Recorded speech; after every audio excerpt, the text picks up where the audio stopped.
Want to thank you, Joe, for taking time out of your schedule with us here at the Grow Givers Project to share your experience and just the invaluable contributions you've made to the community. For the fellow Grow Givers who are listening, we make an effort week in and week out to provide you with content, individuals, strategies, tactics, and experiences to help you level up and grow your business. And it's a privilege to have you with us, Joe. If you don't mind, give our audience a little bit of your background and what's most important to you at this point. Sure. So my name is Joe Rashid. I am the executive director of East Warren Development Corp. I guess founder and executive director, because I started it as well. We're about a 6-year-old nonprofit on the far east side of Detroit. I'm a born and raised Detroiter. I'm a West Sider who lived on the east side for about 12 years, but now back on the west side, but still doing great work on the east side, right? So we are really building off a lot of the work that I've done around the city. I used to work in Southwest Detroit. I worked in Brightmoor, and now over in Morningside, East English Village, and Cornerstone Village neighborhoods on East Warren. Um, you know, basically, there's sometimes a tired narrative that's, I mean, I don't know if it's necessarily a tired narrative. It's a reality, right? Downtown and Midtown are great, but what about the neighborhoods? And Mhm. how do we actually bring a neighborhood-based commercial corridor back? And for me, I've been spending about the past 10 years trying to figure out, okay, East Warren had great bones. It is a commercial corridor, a lot like a lot of other commercial corridors I worked on, throughout my career. But it's just a really special place, and there's some really amazing businesses there. And so we are working on figuring out how we can kind of change that narrative of how do we actually develop a neighborhood-based commercial corridor in an equitable fashion. And so I think that's really ultimately what our goal is and what we're set out to do with our mission to support and enhance the East Warren commercial corridor and adjacent neighborhoods through collaboration, community engagement, and equitable development. And so yeah, so that's what we're up to. I love it. I love it. So help me out a little bit because I'm really interested in your origin story, Yeah. right? And I was doing a little bit of reconnaissance here, something that I read and then Mhm. confirmed with a couple other community activists is that you actually did things a little bit differently. Normally, when I talk to a developer or somebody's involved in real estate or construction, they have these ideals in their head. Mhm. And then they take these ideals and make an attempt, I guess, to curate the environment around them. But Sure. what's interesting to me about you is you've actually spent years in the community knocking on doors. I think Yeah. I read somewhere and I was like, I'm not ready to say that's an exaggeration because I know I've done it. Mhm. But I read an article that said you knocked on 8,000 doors to figure out what people wanted in the community. Yeah. Talk to No. me a little bit. What inspired you to do that? What did you learn from that experience? Yeah, so I physically didn't knock on those 8,000 doors. That'd be great if I did. But Okay. we hired neighborhood residents to go out and do that surveying, right? Okay. And what we heard from that was, and I guess backing up from that, like I come from a community organizing background. I used to organize and do school-based organizing in the city back in the mid 2000s. Mhm. Um, I come from kind of more of a social justice background. Um, my aunts and uncles started the Evergreen Alliance, which protested against the incinerator. My dad's issue was uh, the public financing of stadiums, and he started the Tiger Stadium Fan Club. And my mom's issue was more the closing of the Catholic churches around the city because there were centers and neighborhoods that were closing, and they in some cases were the only place offering those vital resources that a neighborhood needed. And closing those centers really decimated a lot of the neighborhoods around the city. And so I came up as part of those social justice movements, kind of. Um, coming up, and then was a community organizer for a while and have been doing, community engagement and pretty much throughout my entire career, in community development over the last 25 years or so. And so yeah, so it was really important to knock on doors, hear from residents, what is it that they want to see. Myself and my good friend Lauren Hood, and Dr. Elena Jackson. We started a cooperative consulting firm. And as part of the East Warren Cadue planning process, we did the community engagement for that process right around the same time I was starting East Warren development. Hmm. And I think that helped me listen to, over 2,000 residents throughout the planning process. And then from there, we were able to gain funding to hire residents to actually go out and do that door knocking, to provide us with that data about what people want to see. And we heard a lot of people want grocery stores and they want restaurants and um, they want coffee shops and bookstores. And a lot of what they were saying is they wanted third spaces in their community again. The East Warren commercial corridor got down to about 36% occupancy by around 2015 or 16. And so for me, growing up on the west side at 6 Mile in Livernois, a lot of, the key indicators of like what was once thriving commercial corridor were already gone when I was a kid. Like if you drove down Puritan or any of those streets, they were just shells of what they used to be. Um, but East Warren had, six operating dry cleaners. It had, like when you look at things like that, it's like, huh, there was no dry cleaner over on 6 Mile that I can remember my whole lifetime since the 80s, right? Right. So, having a commercial corridor that had that was, was something in itself. And so learning about the history of it and, and what was there, and that it was a corridor that always met the community's needs.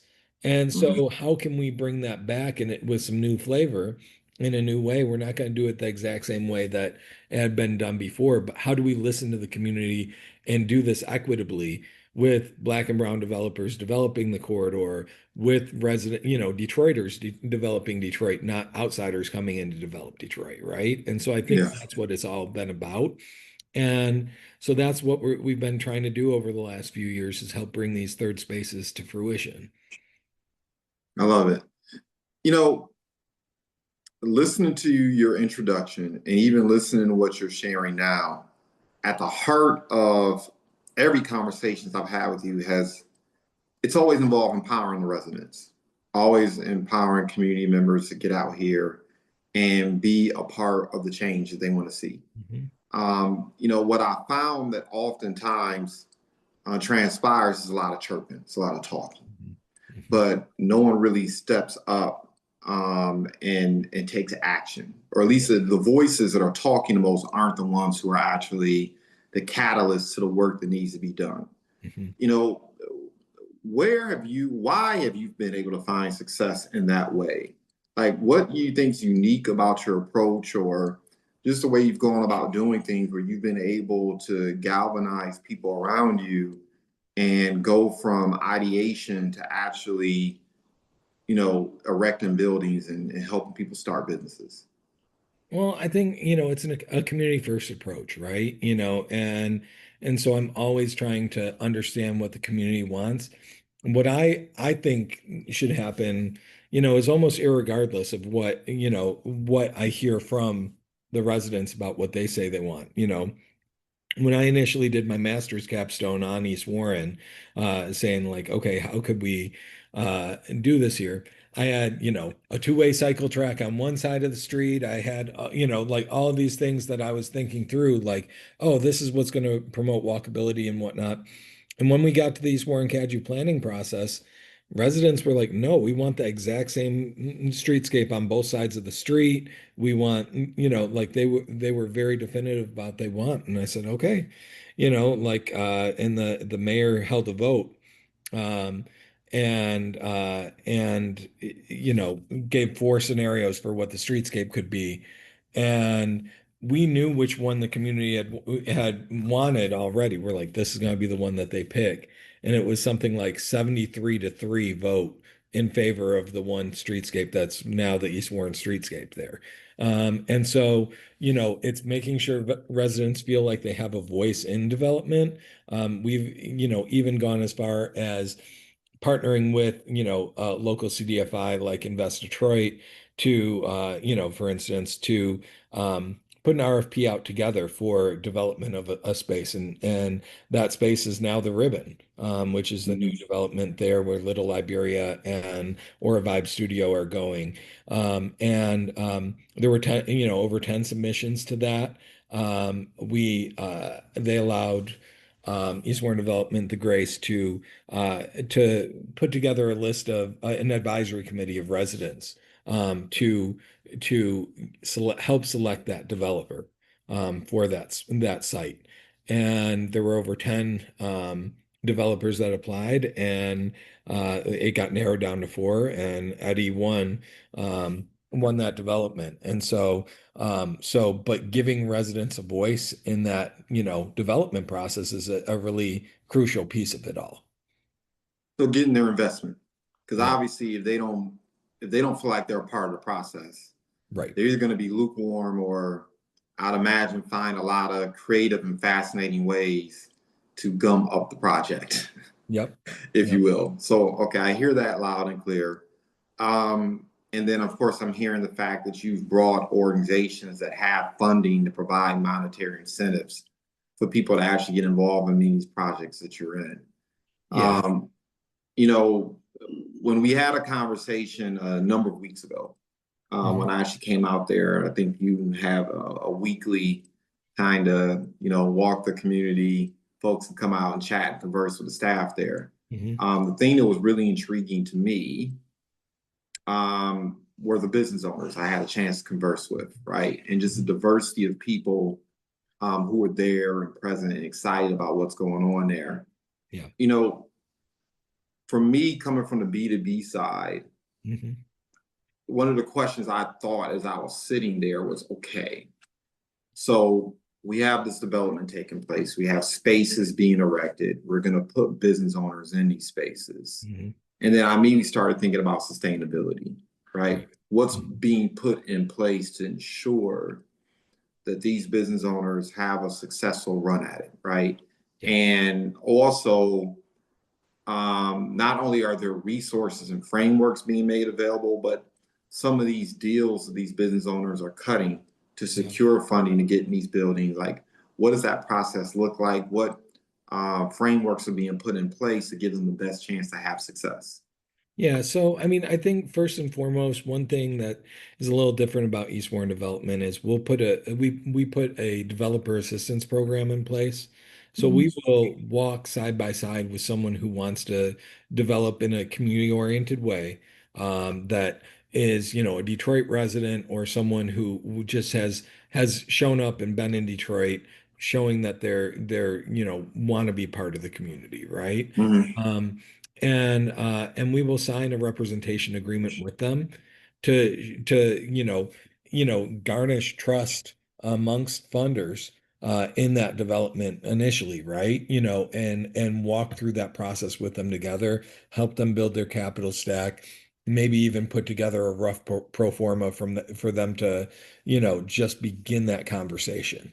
And then from there, it's, offering differentiated support. So do they need legal support? So how do we get them legal support? Do we need, um, marketing support? Do you need, really anything that runs the gamut?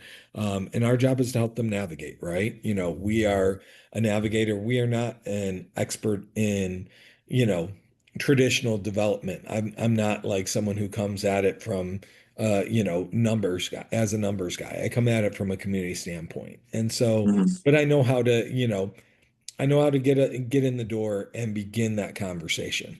And then I can help you get to a technical service provider that can actually provide you with that final level of technical assistance you need to get your development off the ground.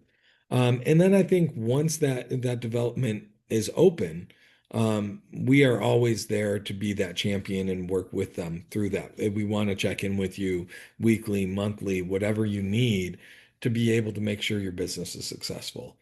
And our businesses know that they call me all the time. Hey Joe, this is happening. This is happening. We find ways to support them. Um, but they have to reach out. Like I don't know, I'm not a mind reader all the time, so Mhm. on occasion something can happen. But I think we try to. It doesn't guarantee success, but I Mhm. think with our approach and how we're actually trying to, um, intentionally support businesses, they're a lot more likely to succeed.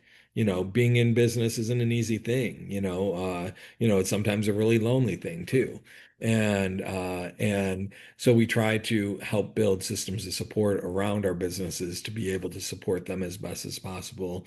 Um, we even joke that our once a business is open, it's our job to basically be the Flavor Flav of East Warren. We gotta be that hype man, right? We gotta just help get the word out about these businesses because they've got a really great concept and they're trying to do something. And so it's our job to, promote the events that they have going on or promotions that they're doing or things like that. Um, on top of just making sure that we can help them navigate to the resources that they need. So talk to me a little bit, like what does the process look like, right? A business owner or an aspiring business owner that's Mhm. looking to navigate this process. So somebody's been ideating on an ideal, maybe they get their tax refund, or maybe they decide, you know what, I'm going to take some money out the 401k, whatever the case may be, Yeah. right? And they end up getting in contact with their organization and they say, I'm ready to start a business. What Yeah. does the process look like to get them going? So, I mean, with every business, it's a little bit different. Like Hmm. we don't put a rigid process in place intentionally, right? Mm. So I typically say first step, come up to Food Truck Friday. That happens at 16835 East Warren on from 12 to 2. We'll have some of our staff members there. Sometimes that initial step is like, I don't know where to begin. Where do I begin? And then we navigate them to Build or Prosperous or Tech Down or any other business development entity that they might need to be able to develop their business plan and actually take those next steps, right? But then if they already have, some of that already together and whatnot, then what we do is um, I'll say, okay, do you know what size space you're looking for? What are you trying to accomplish here? Are you looking on East Warren? Are you looking somewhere else? We'll help connect them to the right community development organization in another area if they're not looking on East Warren. If they're looking at East Warren, I like to take them on a walking tour, really Mhm. understand who they are, what they're trying to do, what their intentions are, to help them, be able to navigate that space. And because a lot of times, especially on these commercial corridors, um, not everything is listed for sale, but you might know who the owner is. And we've spent that time actually developing the relationships and figuring out who owns what within the corridor, so we can say, okay, well, this isn't listed for sale, but we know that this person's interested in seeing this building developed. Mhm. Can't say that we know a price even, but here's their contact information. Feel free to reach out, and then we'll work with you through that process. In some cases, there's a couple city-owned buildings, or maybe you know, a friendly developer owns it but isn't looking to develop it themselves. So, it just kind of depends.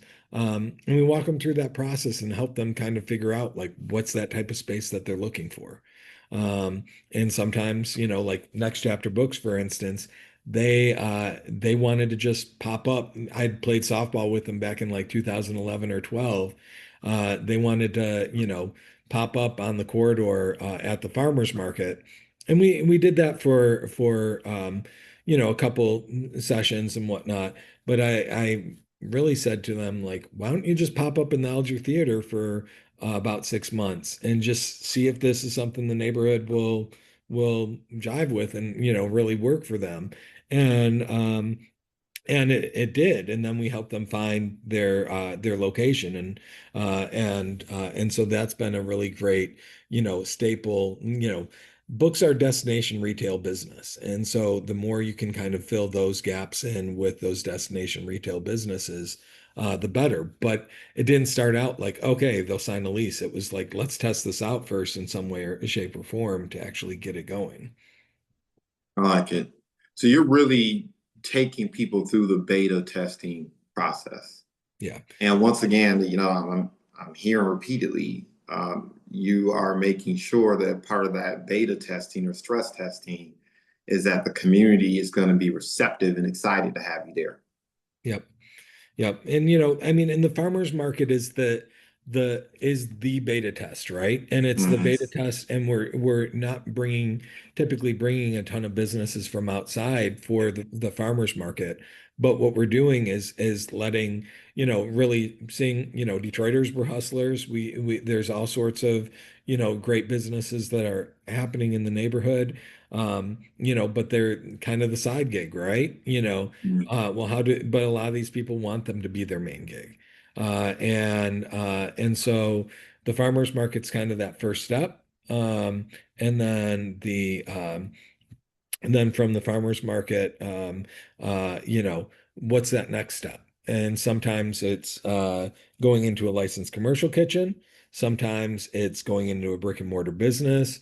And so we started the East Warren Commercial Kitchen as kind of that additional entry point for food-based businesses, so that we can help support our local food-based businesses, along the corridor and grow that, because that's something we heard back when we surveyed the 8,700 homes, that people want sit down restaurants. They want places to go eat. Um, and so if we can't help our neighborhood-based businesses actually get to that point, we're not doing a service. It's great that we have some incredible restaurants coming, but how do we make sure these other businesses have that same opportunity? And so we need to help them grow and scale too. I like it.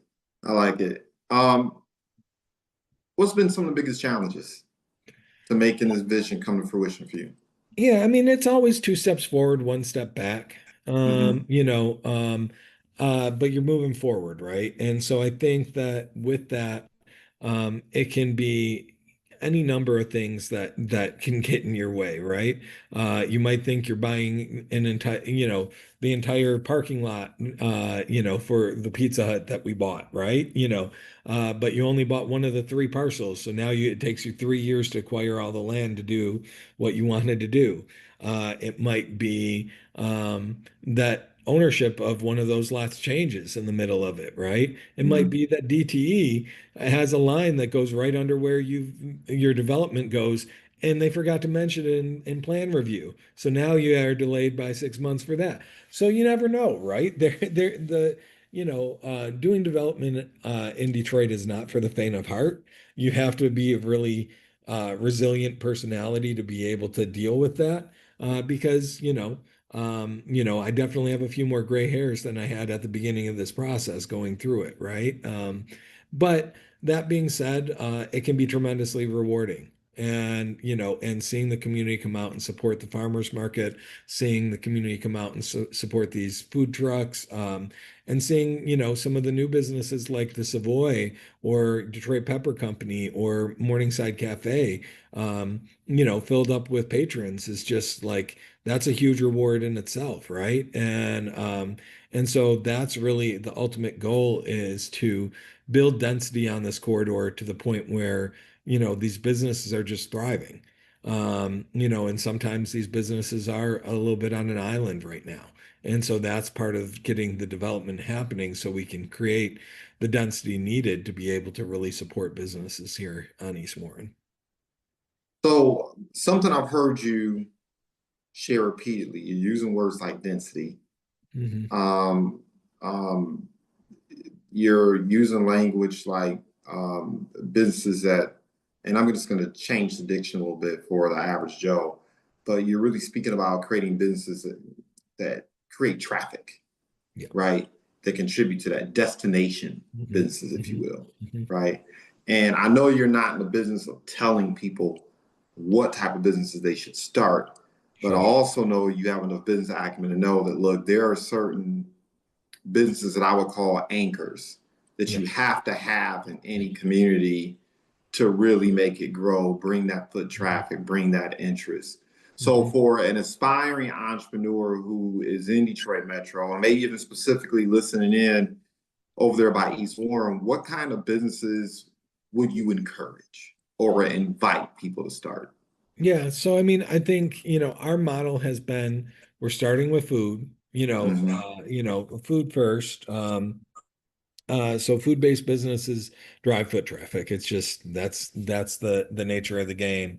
And so you start with food, you build in with destination retail. So we have um, uh, next chapter books, and we have a couple of the ceramic artists from Pewabic who are looking to open Detroit Ceramic Works, because who knew that there was um, you know uh, no distributor for pottery supplies within 100 miles of Detroit. Mm-hmm. But it can also be all sorts of other businesses, right? I mean, sometimes you don't really know it until you actually hear what the vision and their plan is for their business. But I think if they're community oriented, if they have a clear vision of what they're trying to do and a clear route to being a profitable business, we're open to a conversation to kind of figure it out. I don't think there's any one type of business that we're looking for, right? But I think ultimately, I guess if I had to generalize it, it's East Warren was always a corridor that met the community's needs, right? So how do we make sure that whatever we're bringing to the corridor is something that's going to meet the community's needs? And so that's really ultimately at the end of the day what we're trying to do is find those businesses that can help support our community in a more intentional way. And sometimes that's books, sometimes that's clay, sometimes that is t-shirts.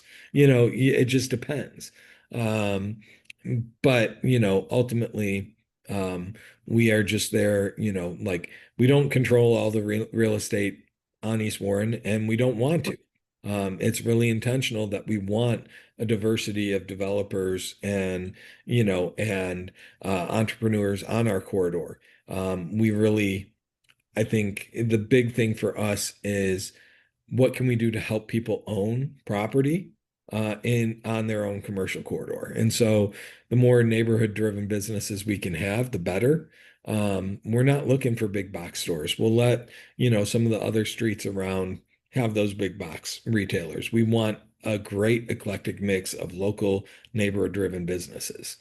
And so that's really ultimately at the end of the day what we're looking for. And if it's a neighborhood resident that's opening a business, I trust that them as a resident, they know their community. Just like, Mm-hmm. so they know their target audience, they know their demographic. And if they need to, they're not 100% sure if they can work or not, well, then come test it out at the farmer's market. It's a great way to do it. It Mm-hmm. doesn't have to be going into a you know, $200,000 build out to be able to figure out that you actually have a successful business. You can do Mm-hmm. it for a few hundred at the farmer's market, right? Which is a much lower lift. And then we can work our way up to actually having that $200,000 build out if that's a path that they want to go. Yeah. So you've painted a picture in terms of maybe what some of the challenges are on a micro level, right? Mhm. Just the everyday operations of establishing the business and revitalizing the corridor. Mhm. What challenges do you think entrepreneurs and business owners need to be aware of on a macro level, right? So I think the big thing to really understand is that outside of downtown and midtown, um, commercial corridors in Detroit aren't really bankable. And I guess the Mm, easiest way to digest that is, back around 2012, majority of our housing stock wasn't bankable. hmm So thinking about it, like you had to be at about a $50,000 threshold for a mortgage company to want to give you a mortgage, right? hmm And if you weren't at a $50,000 level, which because of the foreclosure crisis, a lot of Detroit wasn't, um, then your neighborhood sat in this area where only cash buyers could actually operate. And when that happens, then you have a lot more, investors and things like that that have the are building up in your neighborhood and not as many homeowners, which creates an imbalance compared to where it used to be. And that's happened on pretty much all of our commercial corridors in the city, right? Where hmm it's investors coming in with cash. You can't go to a bank and get a loan. And so that is the challenge. And so you have to work with community development financial institutions to be able to actually do the development on these commercial corridors. So, community development financial institutions are nonprofit banks. For anyone that doesn't know, hmm that have gotten dollars typically allocated to them by banks that have Community Reinvestment Act dollars to invest in riskier areas. It's almost like a form of redlining in some ways, right?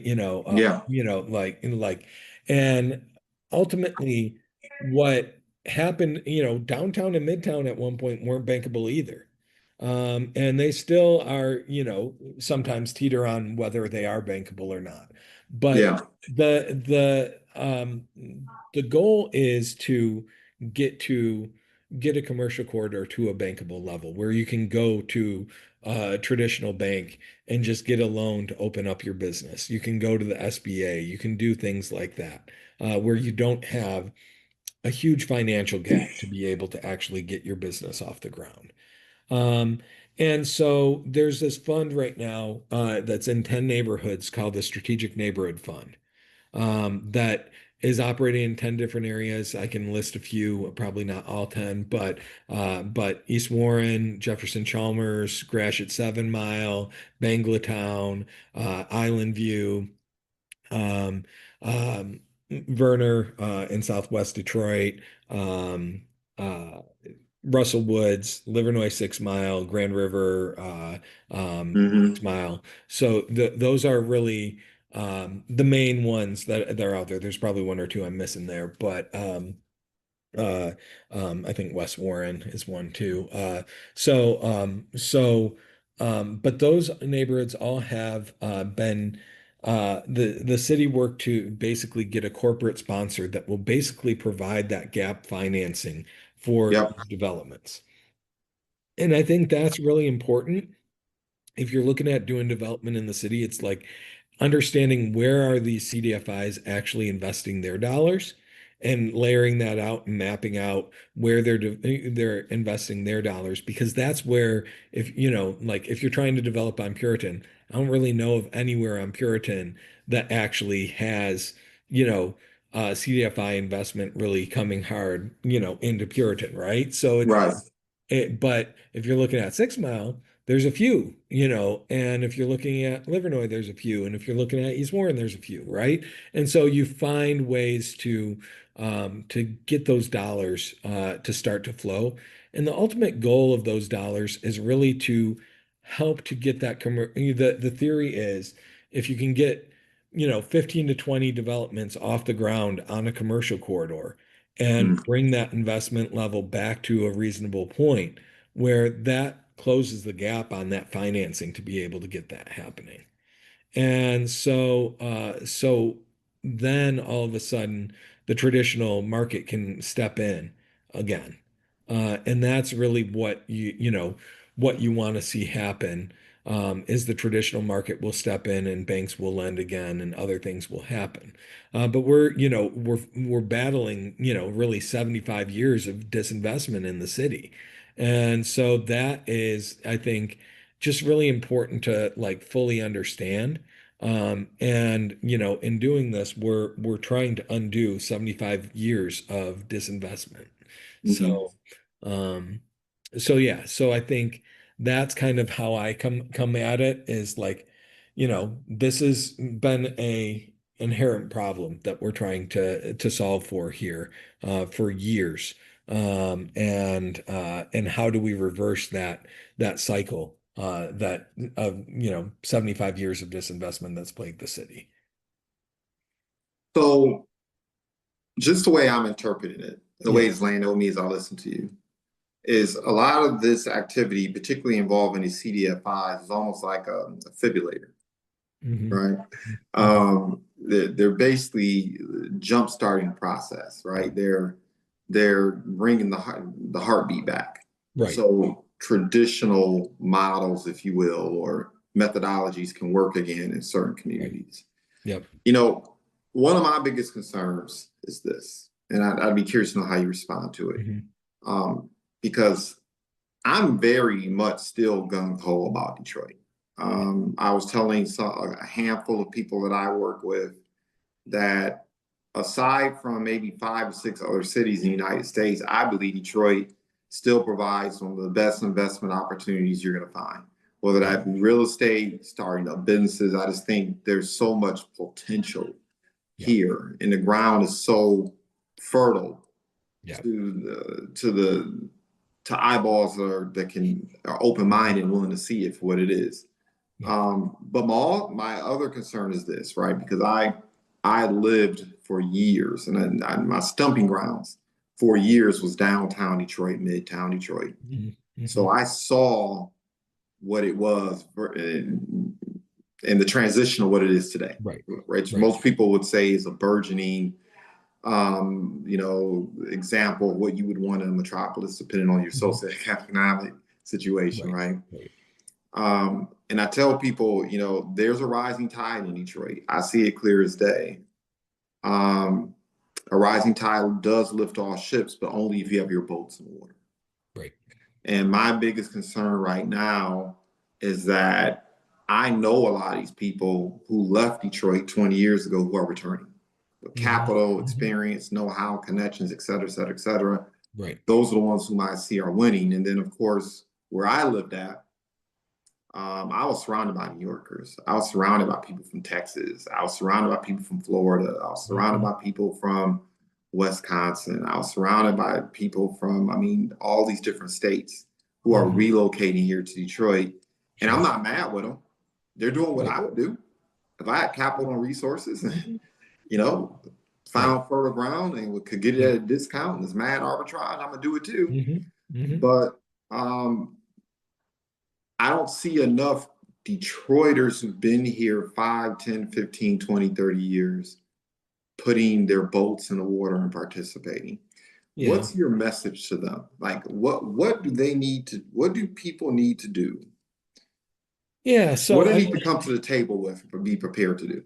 yeah. So I think, ultimately for me, um, it's like for years it was outsiders developing Detroit for Mm-hmm. years, right? And I've found that that's shifted over the last 5 to 10 years, especially. Mm-hmm. And that like one of those programs that there's, I guess, two programs I look at that really help you understand how to play the game and do it. Mm-hmm. Um, and I would really suggest that anyone who's interested go through and research one of these programs. One is Chase Cantrell's Building Community Value program. Um, Base Cantrell. Building community value. Chase is a really great guy, great friend of mine. I went through that program.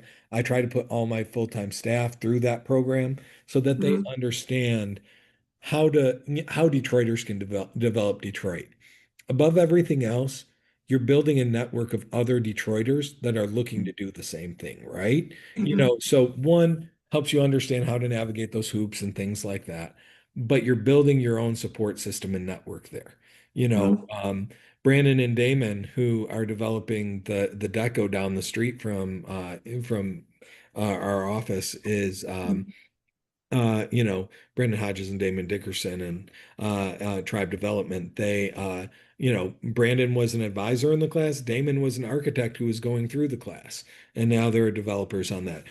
Eddie Carrington, who I mentioned earlier from the Ribbon, also went through that program.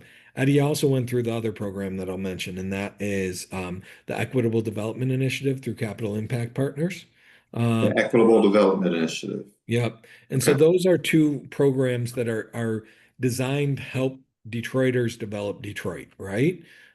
So I think those are really two of the most impactful programs you can go through if you're looking to do development and do it right.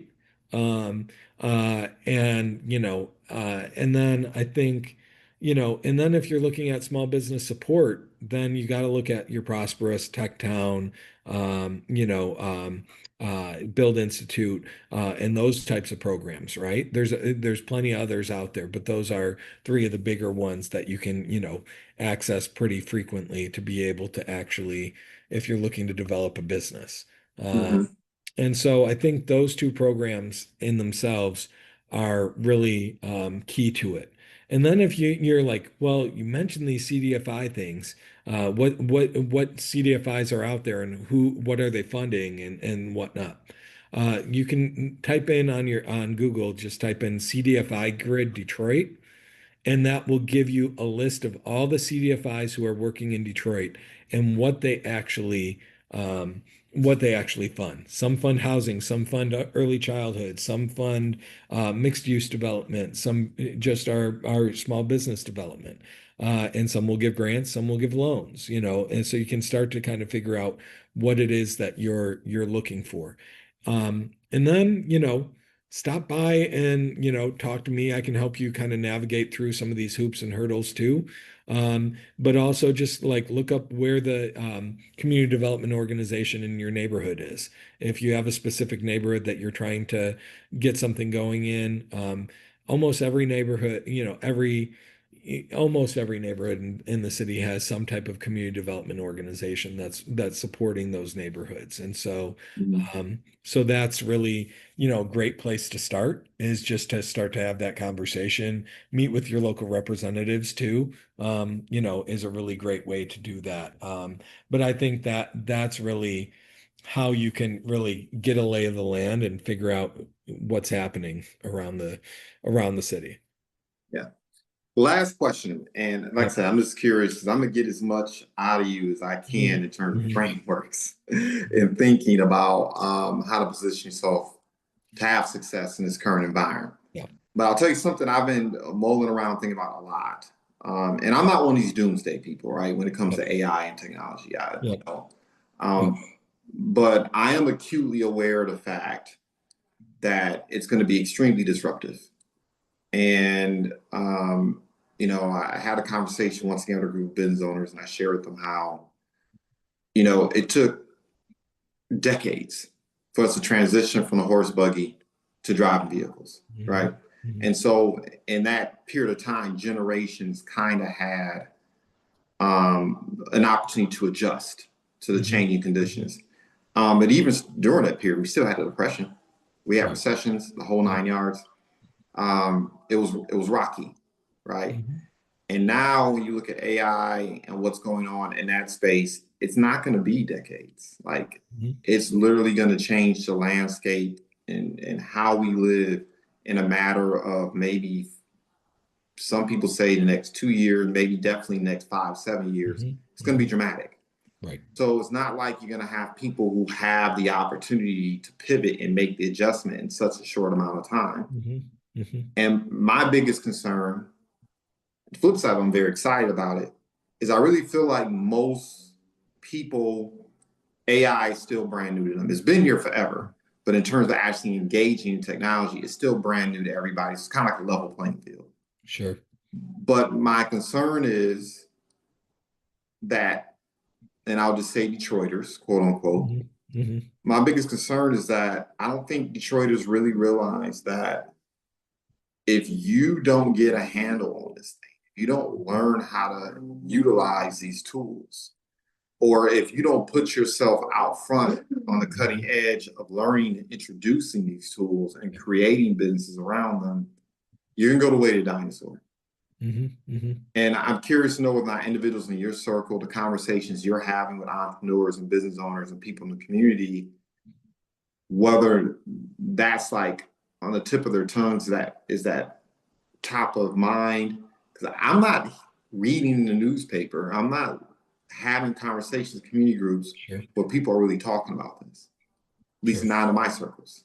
Yeah, I mean, I think ultimately, like we've done a few programs. We have a kind of a program at East Warren Development called Let's Get Digital East Warren, Mm-hmm. that is really about helping our entrepreneurs like navigate how to get to get online and actually digitize their business in different ways.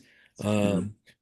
Um, things are changing very rapidly, as you're saying. So, like, the more that changes, the more you have to, try to keep up with it and go. At the same time, uh, you know, some of it is just still just figuring out and grinding, right? As a business owner and figuring things out. The one thing that's not going to change is people are going to need to eat. So if you have good food, people are gonna have to figure out how to eat. And it might mean that you gotta add DoorDash or Uber Eats when you were more reluctant to do that at first. Uh, Mm-hmm. but you find ways to adapt to the changing times for even for restaurants or something like that, right? And so I think that like um continue to find ways to be innovative in your approach. But that can look a lot of different ways. Mm-hmm. And you can, your existing customers, you can, do, you know, just old school surveys about how they would like to, receive information or what they need to do. I have, one of our businesses, Stacy's Two Day Tea, where she sends text alerts every day she's out somewhere to just make sure her customers know this is where I'm going to be out at this farmer's market or at this event, to just let them know that she's going to be there. And while that's not, AI driven or anything like that, a text message is a really effective form of communication these days.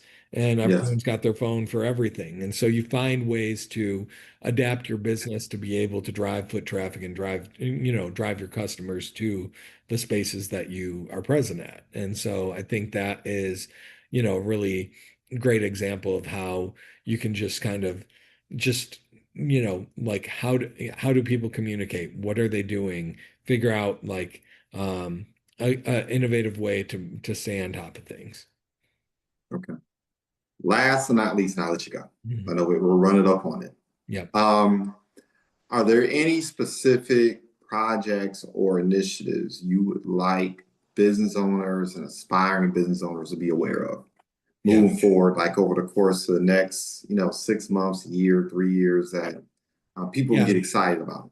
Yeah, so I mean, East Warren is about to, have probably the best food in the city. I don't mean to toot my own horn or anything like that, but so East Warren Development, we're opening the East Warren Commercial Kitchen, turning an old Pizza Hut into three commercial kitchens with a pass-through window, so we can do, DoorDash, Uber Eats, or if there's a festival or our farmers market, they you can just have the menu outside and people can come up and order, right?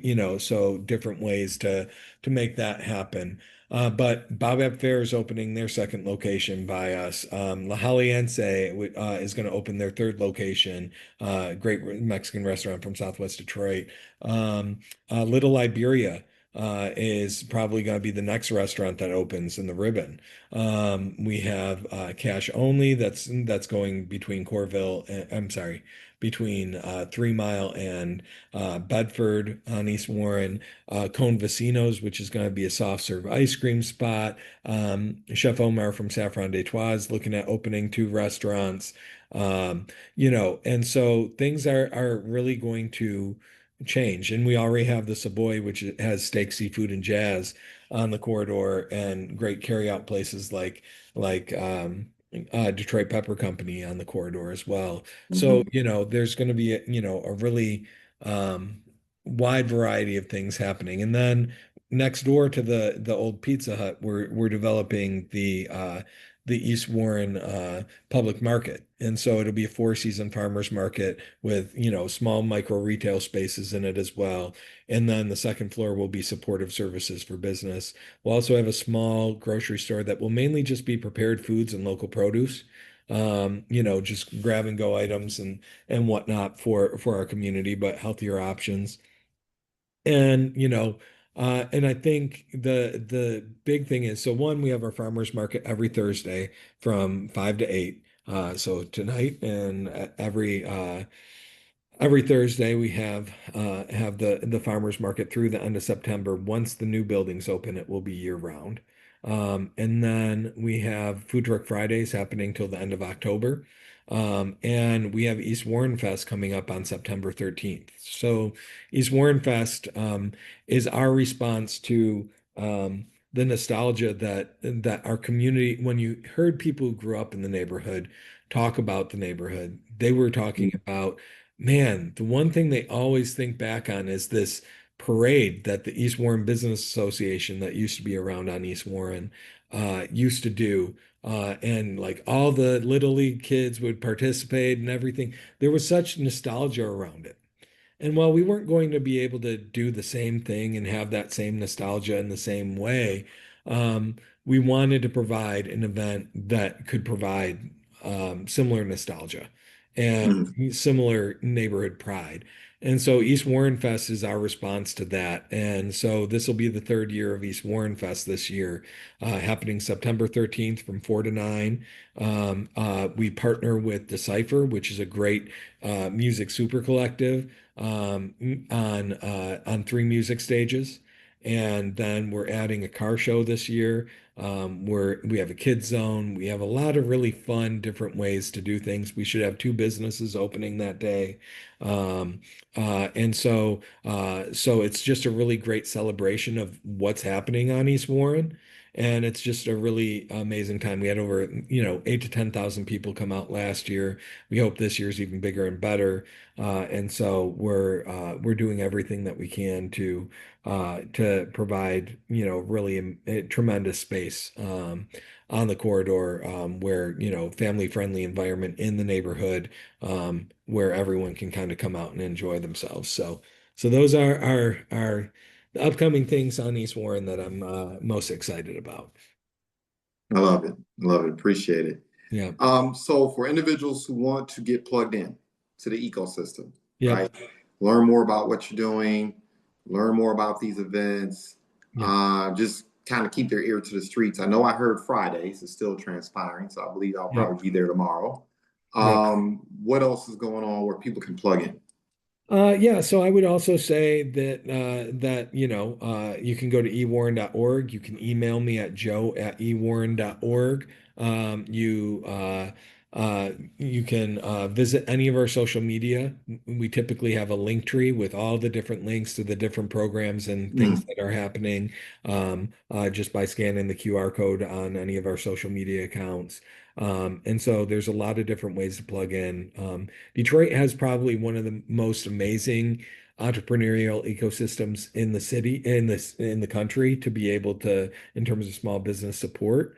But you need to know how to tap in, and we're one of those resources that can help you tap into that to be able to help grow your business. I love it. Well, I appreciate your time, Joe. As you probably know, I have a million other questions I would like to ask. Yeah. So I'll end up shaking your hand here in the near future to get some of those questions answered. And hopefully next time we can visit with you here on the Grow Givers podcast, we can be talking about some of these updates and new happenings that are occurring. But I thank you again for your time. I mean, as always, your conversation and wisdom and the impact you made in the community is invaluable. And I want you to know we appreciate it.